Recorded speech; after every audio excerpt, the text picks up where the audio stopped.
बात करेंगे पैतृक संपत्ति कानून की, तो हम आपको बता दें, देखें पैतृक संपत्ति जो है, पैतृक संपत्ति पर कब आपका जो है कानूनी तौर पर दावा किया जा सकता है, पैतृक संपत्ति पर क्या आपके अधिकार हैं, और कब जो कोई संपत्ति है वो पैतृक बन जाता है। अब सबसे बड़ी बात है यहाँ पर हम आपको बता दें कि 4 पीढ़ी जो है ना, अगर 4 पीढ़ी का एक आप देख सकते हैं, जैसे आपके परदादा हैं तो 4 पीढ़ियों के बाद जो वो संपत्ति होता है वो क्या बन जाता है, वो पैतृक बन जाता है। और पैतृक संपत्ति जब बन जाता है तो उसमें जो है परिवार का कोई भी वंश हो, वो वंश की अगर हम बात करेंगे, वो वंश बेटा हो या बेटी हो, है ना, यानी हम पुरुष वंश की बात नहीं करेंगे, यहाँ पर जो है दोनों होंगे, पुरुष है ना, पुरुष वंश भी और साथ में अब जो है, पहले पुरुष वंश जो है के लिए नियम कानून था, अब जो है अगर कोई महिला भी है ना, या तो महिला वंश भी है तो उसके लिए भी कानूनी अधिकार है। तो ये जो समझेंगे यहां पर सबसे पहले, अब जो ना महिला है ना पुरुष हैं, अगर हम उसकी बात करें पैतृक संपत्ति में तो उसके क्या अधिकार हैं, तो उस पर हम एक बार डिटेल से बात करेंगे। यानी बहुत लोगों के मन में सवाल होगा, तो अगर उनका जो सवाल है वो जायज है और हम उस पर डिटेल से उनके लिए क्या नियम है और हमारे देश में उनके लिए क्या कानून है, उसके बारे में जो है वो जरूर बताएंगे। पैतृक संपत्ति के लिए जो है ना, सबसे अगर बात करें कि जो महत्वपूर्ण बातें हैं उसमें, अगर कोई पैतृक जमीन है, पैतृक जमीन अगर ये परदादा के नाम से है ना, अब परदादा के नाम से है तो जो इनके वंशज हैं, आप मान लेते हैं दादा हैं और यहाँ पर आप कह सकते हैं कि छोटे दादा हैं, अब इनमें जो है एक आपके पिता हो सकते हैं, एक आपके चाचा हो सकते हैं और ये सभी आपके चाचा अंकल हो सकते हैं। ठीक है, छोटे दादा के यहाँ पर 2 बेटे हैं, दोनों आपके लिए चाचा हो सकते हैं, और यह आप है और यह आपका भाई है, ये भाई है। मैं आपको बता दूं, इसमें सबसे अगर बात करें, परदादा के नाम संपत्ति है ना, और ये पैतृक जमीन है, ठीक है, सबसे बड़ी बात है यहाँ पर परदादा के नाम से जमीन है, पैतृक जमीन है, कोई भी बेच देता है इसको, आप भी बेच सकते हैं, आपके पिता भी बेच सकते हैं, आपके भाई भी बेच सकते हैं, चाचा भी बेच सकते हैं। यानी इसलिए कि ये पैतृक जमीन है और इस पर आपका जन्म से अधिकार है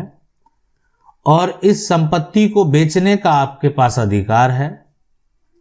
इसमें से कोई भी व्यक्ति इस संपत्ति को बेच सकता है, कोई भी व्यक्ति इस संपत्ति को बेचने पर जो है रोक लगा सकता है, कोई भी व्यक्ति अब इसमें हिस्से की बात कर सकता है अगर जमीन प्रॉपर्टी अभी भी परदादा के नाम से है तो। मतलब साफ है, इससे आप समझ गए होंगे कि अगर अभी तक मेरे पूर्वज का नाम दर्ज है और मैंने अपने प्रॉपर्टी को अलग नहीं करवाया है, कोई भी कुछ कर सकता है, पिता भी बेच सकता है, चाचा भी बेच सकता है,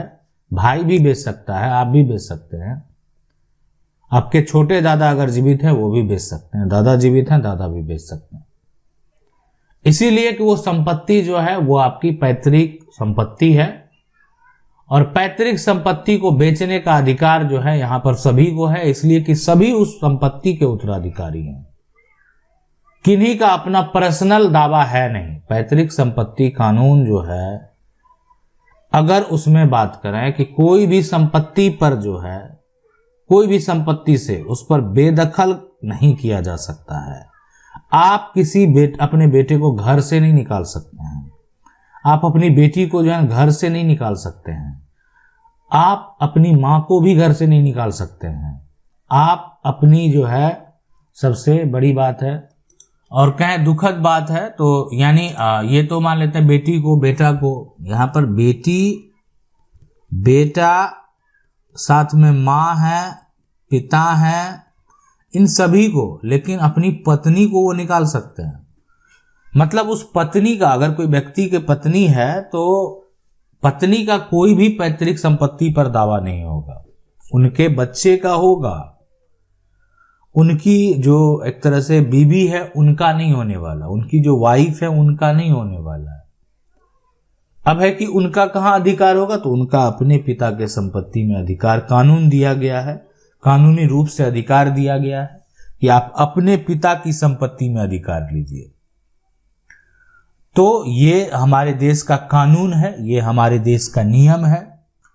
अब बात करेंगे, अगर पैतृक संपत्ति का कोई भी वसीयत कर दिया है ना, तो उसका कोई मान्यता होगा ही नहीं। पैतृक संपत्ति का कोई अगर वसीयत करता है तो कानूनी तौर पर उसका कोई मान्यता नहीं होगा। अगर वो ऐसा कोई कर भी दिया तो वो गलत है। तो देखें कब है कि इसमें कोई अपना हिस्से की संपत्ति किसी को देना चाहे तो क्या करेगा। मान लेते हैं कि आपकी जो बहन है वो आपकी संपत्ति देना, तो सबसे पहले जो पैतृक जमीन है ना उसका सही से बंटवारा हो,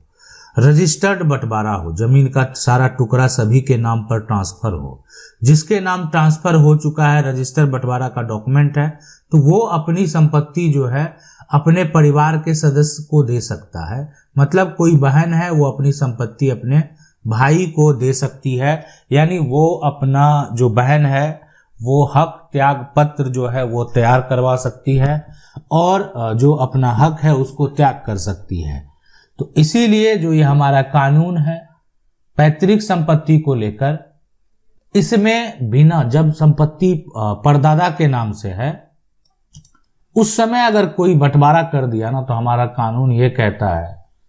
जब सभी लोगों का अधिकार था,